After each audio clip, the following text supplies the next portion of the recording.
Mga kabalita, mag-iingat sa mga ina-applyang trabaho online. Baka mabiktima kayo ng tasking scam. Ako, bago na naman ba ito? Sa modus na yan po, may iba't ibang task na ipinapagawa sa mga nag-a-apply. Kaya pala tasking.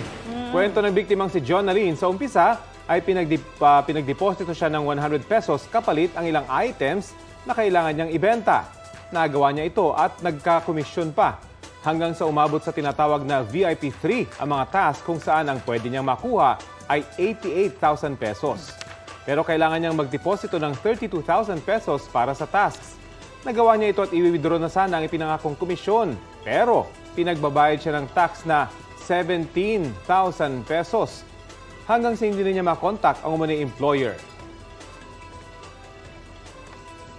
Nagsisi raw si Jonalyn dahil inutang niya lang ang 52,000 pesos na idiniposito sa digital wallet ng scammer. Paalala na naman ng PNP Anti-Cybercrime Group, huwag basta nagpapaniwala sa mga ganitong modus. Pwedeng dumulog sa kanilang tanggapan ang mga nakaranas ng ganitong kaso.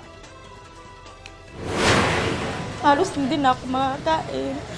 Naapektuhan na yung emotional ko, yung pag-iisip ko. Minsan tulala na ako kasi paano ko nga po solusyonan yun. Kasi buong akala ko na makakatulong ako, pero hindi pala. Mas lalo pala lumaki yung problema namin. Walang investment, walang ganong totoong nakakakuha ka agad ng ganitong pera agad in a short period of time. Balita ko, may tututukan kayo tuwing 11 a.m. sa GTV. Alamin ang mahalagang balita at impormasyong dapat niyong malaman sa Balita Ko tuwing Lunes hanggang Biyernes. Mag-subscribe din sa GMA Integrated News sa YouTube. Sa mga kapuso abroad, maaari po kaming masubaybayan sa GMA Pinoy TV at www.gmanews.tv.